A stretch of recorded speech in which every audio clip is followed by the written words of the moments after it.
It's almost like expectations versus reality as well. Exactly. And I love the look he's given me. Like, what? Yeah, I've just walked into a men's shirt shop and put my camera up and shot him, and he's like, what the hell?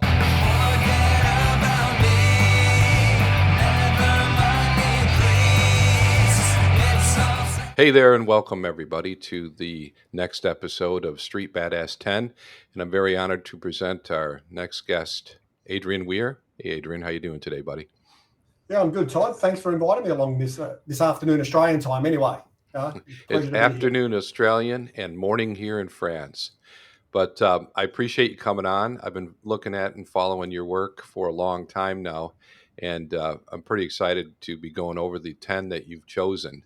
So, without further ado, here, Adrian, let me go ahead and get the screen on here, and Yep. we'll make this a little bit larger. There we go. So, what can you tell us about this Yeah, photograph right here, Adrian? I took this shot in Sydney a couple of years ago during COVID, or during some of the between COVID lockdowns, and I was able to get up there. What amazes me is this is a men's shirt shop in Sydney, and so what we're seeing in the back is just the mural or the thing on the wall in a men's shirt shop. You can see on the side of the picture the shirts all up there in the rail. So the guy is just the salesman. You can see he's holding a shirt in his hand, and then we've got the mannequin out there at the front. But I love the story at the time of this COVID story of at the back. We've got, here we go, pre-COVID, swapping saliva and sharing all sorts of germs and all that going through. But now in our COVID times, we're masked, we're sterile, we're separated. We're almost becoming mannequin-like. We're becoming plastic. So I love that juxtaposition that was happening at that moment. And it's also really one thing I really liked about it is the fact that all of the marketing, though those are the people that look like they're having a good time, and it's like the real life. It's almost like expectations versus reality as well. Exactly. And I love the look he's given me. Like, what? Yeah, I've just walked into a men's shirt shop and put my camera up and shot him, and he's like, what the hell? That's a fantastic. In fact, you got to love a shot that's got the girl with the tongue out licking like that. Yeah, it works on many levels. I think I just love it. It's a fun shop, and I can't believe it's a men's shirt shop in Sydney. I'm not sure how this. I suppose it's getting the men in there. That's the first thing. Get them through the front door. It's That's achieved right. that. Yeah, and then There, hopefully, they buy shirts. hey, I said I don't know if I'm in the market for a shirt, but I might be in the market for a liquor.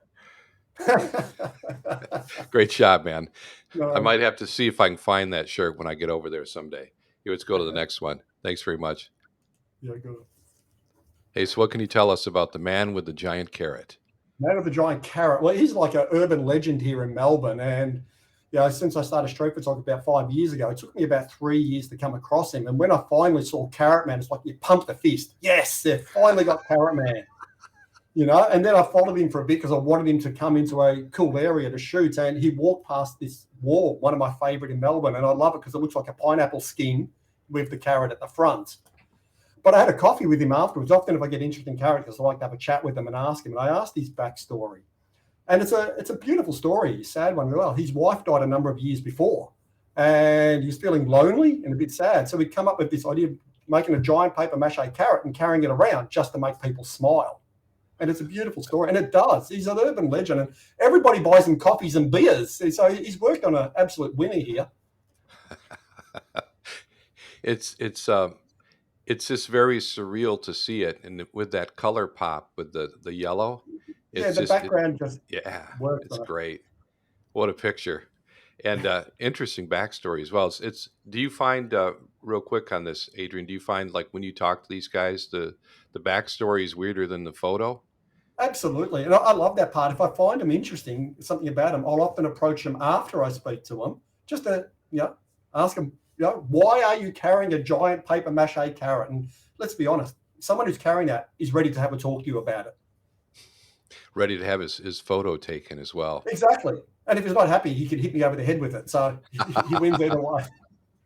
You can make some soup. All righty. Yeah, exactly. Hey, thanks very much. Let's go to the I next one. like how Great. he looks like Elmer Fudd as well. Like, but he got Bugs Bunny. He's knocked Bugs Bunny over the head, and he's gone away with the carrot. He, he does look. Now that you mention it, he is actually Elmer Fudd, isn't he? It is exactly. I actually call the image Mr. Fudd. That's great. All right, great shot, Adrian. Let's take a look at the next one here.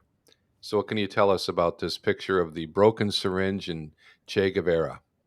Yeah, look, this is actually one of my favourite pictures. I love this, and I took it at late last year because Melbourne had some of the worst lockdowns in the world, or longest lockdowns in the world, I should say. And obviously, there was a lot of angst in Melbourne about this, where pro and anti-lockdown people, and there's many protests around it. So once the lockdown ended, I was doing a COVID audio visual for another project, and I wanted to go capture some images around the protests and capture that side of the story. But I love these guys here. This is an anti-lockdown, anti-vax protest, and here he is with his dreadlocks with the broken syringe. But this guy, just love him. Yeah, he's got his Che Guevara flag tied to his umbrella. It's out there. He's a rebel of a cause. I reckon he has no idea what his cause is, but he's a rebel of a cause. He's out there. He's protesting his rights. But my favourite part is this: the Protest Melbourne sign up on the wall, there was an exhibition at the Treasury buildings around protest in Melbourne's history. So we got these images of women from the 1970s who had protest for significant social change. Mm-hmm. And they are looking at these guys and laughing and mocking them at that process of time. And I really like that connection that's going on there, and that storytelling between protest for significant social change in comparison to, well, we're all going to have different views regarding the anti-vax protests and all that there on it. So, yeah, I just like that connection between them. It's a great shot. I appreciate you sharing that. And it is hilarious, these ladies back here. Yeah, and they're just perfectly looking at him. And I love it. They knew I was taking their shot. They didn't care. And even afterwards, they come up to me and said, "Did you get a good one, man? Did you get a good one? Share it. Share the cause." I went, "No worries, mate. I've got exactly what I wanted. It'll be perfect." We'll put that out there for you guys. All right, great shot. Thanks very much, Adrian. Here we go to the next one. So what can you tell us about the drinking seagull? The fountain of life, I like to call this one. Just one of those serendipitous moments that just happen on the streets, and you just love it when it does. I'm walking around Sydney, not much happening, I thought, and I decided just to follow this guy in a hat. I thought, he's got an okay hat. He might walk past an area, maybe get an okay silhouette, or who knows. And he stopped to just have this drink from the fountain, and I noticed the bird at the same time was just drinking, and all of a sudden you're going from not much is happening to, wow, I've just got one of, maybe one of the better pictures I've got. This moment is amazing, and you just can't grab it quick enough, and hopefully you got everything right in it. That's such an amazing coincidence that they do that. I guess it is like this. They always say the harder you work, the luckier you get. There's that element. You point your camera in the right direction, know when to press the button, and there's elements of luck, but there's elements of you've got to put yourself out there. Absolutely. Not going to happen if you're not there. Yeah, what a shot. And the fact that the bird down there just cracks me up, because I've never seen a bird drink from a fountain, like a drinking fountain like that. I guess that's for a dog, right? That's for dogs and all that there, but a bird bath, we can call it. It works for both. All righty. Great shot. Thanks, Adrian. Here, let's take a look at the next one. All right, so what can you tell us about the lips in the sky? Yeah, this is a lot of people think this is a composite image, which is why I put it in, which it's a single image in camera. So the face in the sky is a stencil on a pane of glass, and that's what I'm shooting. And everything else is a reflection that's behind me. And so I'm just lying on the ground, basically, with my camera above my head, shooting the scene, and cropped it to a 16:9 to take my reflected hand and camera out of it. And I like it because it's one of those shots where, okay, you're shooting something, it looks good, but you're thinking, is there any story in it?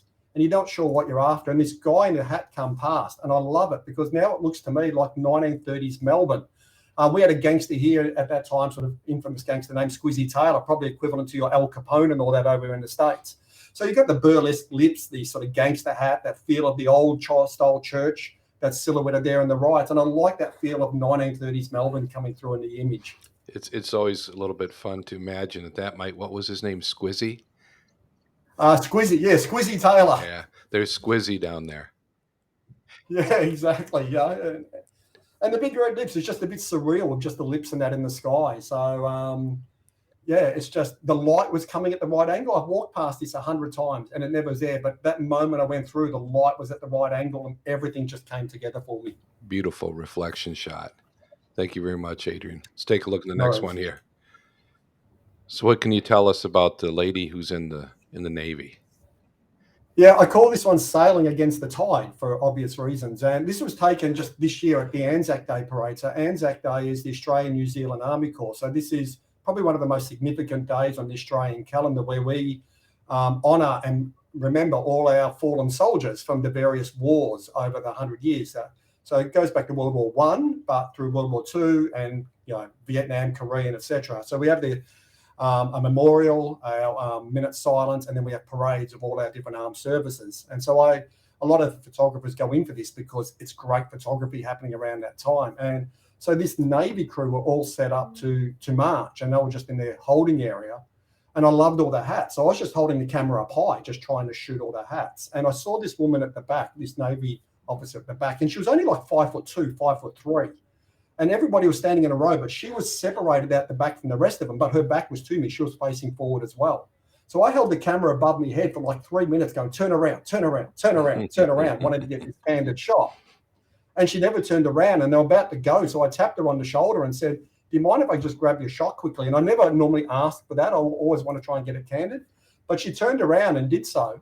And I love the picture better. It's much better than if I just got a half a face and that turning around. It's only a 2-second grab. She turned around. I love that look in her face. I love the story that comes through. She's framed beautifully with the uniforms at the back, just fitting in. And she just, 2 seconds off she went, on her march. I got the picture, went back and, looked at it later that night and went, wow, this is so much better than I thought it was. And put it up on social media, got contacted by a liaison officer from the Australian Navy, said, can we try and put you in contact with her? She would love this picture as well as her parents. And, cutting that long story short, eventually we got in touch with each other and been able to provide her with this picture, which is just amazing. Yeah, that's awesome. That's always awesome when somebody likes your photo enough to want to get a copy of it. Yeah, and to be able to somebody who's serving Australia right now, and she basically, after this picture was taken, after the parade was finished, she went straight back in her boat. The HMS Hobart was out to sea the next day. And so I was able to communicate with her by email while she was out in the sea and, like I said, work that out. So it's an incredible honor for me to be able to do this for someone like her. And the story behind the image in, 2022 and, the women and where it sets for women and the sailing against the tide, as I call it, it works on every level as an image. Yeah. I think the fact that it's black and white, is to me is always going to be a black and white photo. It had to be black and white. And when I took the picture, I was envisioning it as a black and white, even though it's color. You know what it's like, Todd. Sometimes you're looking at an image and it's black and white in your head when you're taking it. And when I get back, before I did anything, the first thing I did was convert to black and white, and then just not much processing from there. The image process itself. And one thing that I love is you can see all of the hats behind her, and the fact that she's a little bit shorter works so well. Works so well. The frames are in perfectly, and sort of again captures that diminutive nature of her, that she's pushing against this world, this male world, and the fact that everybody's got their back to her. You can imagine that they're all males, and there she is as the one female pushing in that male-dominated Navy and trying to change that around. And also, one thing I like is the fact that it's slightly chaotic behind her, with guys adjusting his cap. Some other guys are kind of looking around, and then she's the one who's standing at attention. Yeah. And the expression on her face is just so beautiful. That's a great shot. Well done, man. Thanks for letting us know, telling us about that. Let's go to the next one here. What can you tell us about the lady in polka dots here, my friend? I call it spot the difference. And again, just one of those moments where I was walking down Burke Street Mall, which is the main shopping strip here in Melbourne, and I just come across this scene, and your eyes just go, seriously, there's no way. And you just shoot it as quick as you can, waiting, because it's a busy mall, so there's people walking past all the time. So I had it lined up going, don't move, don't move, don't move, while people clear. And as soon as it cleared, I grabbed the shot. And then, like the guy with the carrot, I just went and spoke to her afterwards and said, do you realize that you are dressed essentially the same as the advert in the window here? And she goes, yes, she did. And she's deliberately come dressed like that. And she's on the phone to her boyfriend going, where are you? Because he's coming to take her photo. But I don't know any of that. This is the scene as I saw it and as I captured it. And then I carry a card sometimes with me, like a lot. So if people want to challenge what I'm doing, here's my card. You can look at my account, give some validity rather than I'm Mr. Pedo walking around the street with a camera. Good idea. And so I gave her the card, and she contacted me a couple of days later and said, do you mind sending me the image? It's so much better than what my boyfriend took, because that's that candid versus pose. It's always hard to beat candid. Yeah, and it turned out great. It's I think the thing that makes it work is the fact that she's got the hat on and you can't even Yeah. see the face. And, It's like it's and she's great. perfectly at the end of the fingers of the other one. So it's like she's being presented, yet her fingers are also almost matching even the shape of the fingers pointing towards her, just in reverse. So there's all these little elements, which again, it's just the luck of those things. But yeah, she come deliberately dressed like that, but I had no idea. So I just love that element of story, because some people think it's set up. It's definitely not set up, but in the same respect, if she didn't know it was the income dressed, I never would have got the picture. It's a great moment. It also makes you wonder, like, if you had to finish my, like, would that be like my mini me or Yeah. my what? What could it be? The word Or my on there works well. I also sometimes think of my spots as another name of the image and all that there with it. But yeah, and even the way she, the little, the pucker of the woman of the ad in the window, just adds all these nice little elements into the shot. What a shot! Thanks very much. Let's You're go on right. to the next one here. So, what can you tell us about this photo, Adrian? Well, this photo I took a number of years ago in Casablanca in Morocco, and I hadn't heard of street photography. I didn't really know what street photography was, and really wasn't even into photography much myself. I'd literally just gone over there on a trip on my own. And my wife loves photography. She's done it for most of her life. And she just gave me the camera and basically said she wasn't coming with me on this trip. Take some shots. I want to see what you see. And this is how I got into photography. I hadn't done anything really beforehand. And she just gave me the camera and said, I don't do photography. And she goes, just take what you do. And so I went over there. I like this mural on the wall. So I was going to take a photo of the mural on the wall. And I noticed this woman walking past, and I started connecting it to the mural. So I just took the shot. Didn't think much more about it. And really, when I got home a few weeks later and reviewed all the images, I come back to this one, and it just fascinated me. I love this storytelling element of, here she is walking past, but the mural on the wall is her 30 years later, and she's had a hard life, and her back is now broken, and she's now got a walking stick. And I love that idea of storytelling. So it's like my first ever street photograph. And for me, it's a keystone image, or an image that I look back at for inspiration. So, Adrian, I was going to ask you a question about this being your keystone image. I talk to a lot of folks in these interviews, and there's a certain feeling that you get when you kind of nail a shot. What did you have that feeling when you took this? Did you have an idea like this is going to be a shot that I'm really going to like, or is that something that developed later? It's something that developed later, because at the time, like I said, really wasn't doing photography, and I was just shooting some things over there. More, my wife said, you got to bring back some pictures and show me what you saw, and I was going to do the mural. And I said, I made that connection with her, and I thought the coincidence was amazing at that time that it almost connected to the wall. But after I took the shot, I just moved on and didn't really think much more about it, because, like I said, I was really into street photography in that then, and where you go, I just think I got something special. I just thought, oh, that's an amazing coincidence, move on. It's only when I went back home and really looked back at the image, I went, wow, this is actually pretty cool. Very cool image. Thanks very much for sharing that, Adrian. Yeah. Here we go with the next one. So, what can you tell us about the gulls? Again, just a bit of fun with COVID, walking around, again, after our big lockdown in 2020, where Melbourne was locked down for over 110 days. And literally, when we got released, the very next day after it got released, I was in the city, as probably every street photographer was, with the camera, because we hadn't been able to do anything for 3+ months. And I just come across this scene where the LED sign with the keep your distance advertisements going on.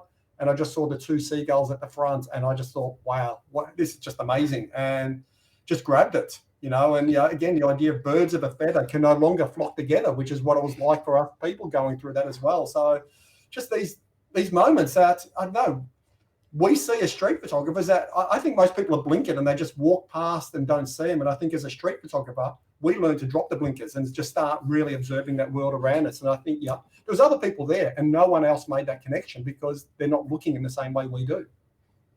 The birds were probably a little bit shocked seeing you out there too, Adrian, after the Well, lockdown for so long. They were pretty much rulers of the city for all that time, and all of a sudden there's people back in their world, and I think they're taking a stand against me. They've held their ground and said, if you come one step closer, we're taking you on. But I've had some luck with seagulls, obviously. This one and the previous image that you showed, maybe I'm the bird whisperer or something going through there. I carry chips in my back pocket and just, tempt them. Stand there and you get a chip. Great shot. So, Thanks very much, Adrian. all good, mate. And this is classic Adrian Whear right here. And I Yeah, this believe is if probably I remember correctly, this was taken in Bangladesh, right? That's the right. It's in Bangladesh, and it's probably it's almost an image that's almost overexposed now. It's, sometimes you get images which have been out there so much you almost get over them. And this is probably for me an image I love, but an image that I'm also almost sick of being out there. But nonetheless, I presented it today because people are fascinated with it. And for good reason. It's crazy stuff. I was in Bangladesh in 2019, early 2019, and there was this huge religious festival on at that time called the Bijwa Jatima. And basically, it's the second largest annual gathering of Islam behind the Holy Hajj. And this happens in Dhaka. And I didn't even know it was on. I just happened to be there when it was on.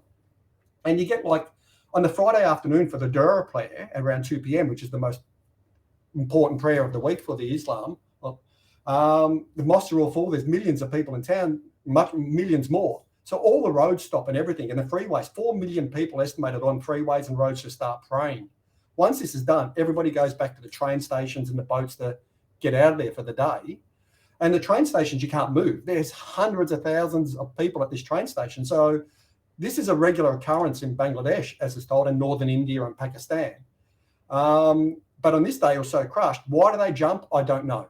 No one's out, but I suspect it's the easiest way to move between the platforms because down below you can't get crushed. Mind you, it's only the young males who are fit enough, have the ability to make the distance, and stupid enough, I suspect, to attempt that jump. They tried to get me up there to do it, and I'm going, no way. Again, it's not a picture I set up or pose. I didn't ask him to do it. I didn't pay him to do it. So I wouldn't do it. Never do that. Because again, I don't want that on my conscience if it goes wrong and they hurt themselves. They're just basically there's men flying over your head all the time. And I just, this is a great one because the timing of the two. I've probably got about 15, 20 pictures of men jumping. But this one with the two in opposite directions, the hands, the legs out, it just works. You wonder about the second guy if he made it. It almost Yeah, looks he's like he's looking a bit jumping. short there, isn't he? Yeah. But he did make it. I can confirm he made it. I was there. I didn't see any of them fall when I was there, but they ride on the roofs of trains. They go hundreds of kilometers sitting on the roof of the trains. And again, it's tough and it's sad because, as told to me, 2,000 people a year in Bangladesh die from riding on the roofs of trains. So there's serious consequences to it. Again, that's what was quoted to me. So is it, are they falling off? Or I guess there's lots of different ways to die on top of a train. Falling off. Apparently, the most common way is getting hit by tree branches. Oh. There's only imagine if you're on the roof of the train, and the roof of the trains have hundreds of people on it. It's not like one or two. There's hundreds of people on it. You don't have much place to go. If that train's traveling at 80, 100 kilometers an hour, and there's a tree coming that way, and it's a low tree or low branch coming over, there's not much wriggle room up there. So it would be scary. Not. Yeah, so I guess note to self: if I go to Bangladesh, I'm not getting on top of the train, especially after you told me that, Adrian. Yeah, no, they tried to get me up there, and I said, no way in hell am I getting up on that train, and no way in hell am I making that jump. It's an amazing shot. There's so much that I like about the shot. I like the fact that you got the portrait of the guy in the red shirt. I like the two guys midair, obviously, and then the people looking at them, and the fact that the two trains kind of go. There's a really cool perspective.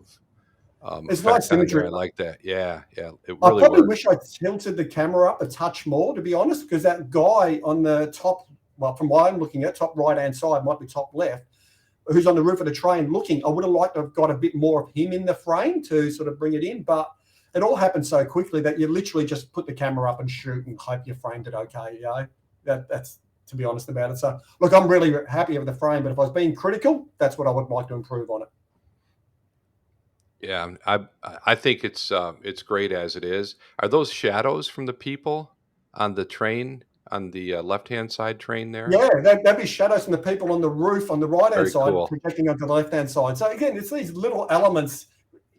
As street photographers, we're always looking for those extra elements that we don't even see at the time. We just see it afterwards. Let's be fair and honest about it. But they just add depth and layers to our images. Yeah, it's a fantastic shot, man. Thanks very much for sharing that one, Adrian. So let me go ahead and turn this off. Hey, so I do want to thank you for coming on and talking about your 10 photos. And it's been great to hear from you, your perspective on it. And I think it's interesting to hear from the photographer who shoots it. We can all kind of come to our own conclusion, but when you take us there, I think it kind of gives you a different idea of what's going on with the photography. It's interesting. I agree and almost disagree at the same time, if you know what I mean. I love the fact that as a photographer, we're the author of the image. But I actually like to hand that image over to the people to view it and let them become the narrator and find their own story and then maybe share my story with it. I don't want to influence it. It's an art. And I love when people look at my images and give me a whole different story back to what I actually saw in it. I think that's exciting. So I appreciate you coming on, Adrian. Yeah. It's an honor to have you here, and an honor to speak with you and hear about these pictures from the guy who made the pictures. No, So awesome. And thank I you. appreciate the opportunity, Todd. It's always great to talk to you, and the Street Badass team is just awesome. So cheers, Yeah, mate. it's an honor to have you involved with Street Badass as well. And I don't know if you received the zine yet. Has that arrived? Not yet. No, it takes a while to get down here. Yeah, Yeah, you're a ways away. we So are way away. So, and I as you know, but yeah, I'll let you know when it comes in, and I'm looking forward to it. The first one was awesome, and the second one looks great as well. yeah, I did want to congratulate you on your recent book. Um, Awesome. Yeah, thanks, mate. did you want to say It's anything about your book real quick? yeah, look, it's going. The response to it has been phenomenal, way beyond any expectation that I had, and something I'm really proud of. Put a lot of work into putting it together. It's just a pity that it's so expensive from Australia to send it. I've probably missed out. There's probably another 15, 20 people interested in it from America, Europe, places like that. But the freight just makes it prohibitive. And I get that from their point of view. But yeah, it's something I'm proud of. And yeah, you never know. Uh, maybe Was one day I'll get a chance to reprint it in when postage comes down and make it more available to people. But no, it's been great. So I appreciate if the support. if you have any left, maybe you can put one in the suitcase. And I think that we're going to meet up in Turkey. Is it? Yeah, if it all works out, we'll be in Istanbul. So I very much hope we do meet up there and have a street badass walk in Istanbul. That would be something very much to look forward to from my end, and more than happy to put one in the bag for you. Yeah, that would be great. And I'm doing what I can to make that happen right now. So is it one thing I was going to say on that real quick? I don't know if they have the same kind of weekends there as we do. Do they have the weekends are like Sunday and Monday or something like that? Because I know in Israel it's like that. We need to check maybe with Habib or somebody over there in Turkey. I would think their weekends would probably be Friday, Saturday, being in Islamic country. Is it Friday, Friday, Saturday? I Okay, think in a lot of Islamic countries it's Friday, Saturday. Friday has been the most important day or the holiest day of the week where they all go to their mosques and pray. So, got it. Okay, so but yeah, we Friday, should confirm Saturday with is probably somebody yeah. there We'll in talk with Istanbul. him and Yeah. we'll figure it out. But I'm planning on coming out there, Adrian. So get ready. Awesome, Um, mate. Then it's going to be great. We're going to have an awesome day shooting and drinking beer. Absolutely. Hey, have you been out to Turkey before? Will this be your first time there? Now, I've been there before a number of years ago, but before I was into photography. So this is a whole different ball game. But I am traveling around with my wife, so there is a balance between, as she said, she likes photography, but maybe more classical style photography with the architecture and landscape and all that there. But we'll make it work, definitely. And she knows we're going to have a meetup, and she's more than happy about it. That's great. That's great news. I'm really looking forward to obviously meeting you, but I'm also looking forward to shooting in Istanbul because it's one of those cities that's kind of on my bucket list because you see Yeah. all these amazing pictures that come out of that city. There's just looks like there's a lot going on. It's it, there's a Julia Coddington. I don't know if you heard of Julia Coddington. She's an amazing Absolutely. Australian Yeah. street photographer, and so she's actually been over in Istanbul recently, running a photo tour, and Nice. a number of the Australian women photographers have gone across for this tour. And I've been following their pictures, and their stuff is just awesome, and it makes me more excited to get there and see what I can do with it. Great news. All right, Adrian. Thanks once again. Nice catching up with you and have a great day. Okay. Thank you. Great to talk, Todd. Thanks for that. Cheers, mate. All right.